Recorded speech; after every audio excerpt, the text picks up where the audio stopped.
Ni uste azteko evoluzioa ona izan dela. Gaurko entrenamenduan naiz da asko ezin, inden gutxioi nahiko ondo sentitu naiz da eta bilar izango la entrenamendua pixka da exigenteko, nik pixka da hor ikusiko dut, juteko aukerakin egongo naizen o ez.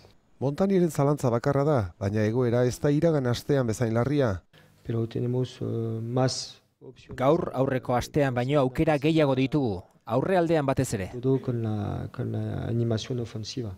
Denen beharra izango du Levanteri aurre egiteko eta etxetik kanpo aspaldiko partez emaitza ona lortzeko. Necesitamos Etxetik kanpo puntuak lortu behar ditugu denboraldia orekatua izango bada. Levanteren aurkako partida obsesioa baino, erronka da guretzat, helburu handi bat gauzatzeko aukera. por este partido de Levante. Montaniek intentsitate gehiago eskatu die jokalariei. Un poco más de agresividad también. Oldarkorragoak izan behar dugu, zaintzan bezala erasoan. Mallorcaren aurka adibidez, horretan huts egin genuen. Contra Mallorca fallamos un poco de agresividad.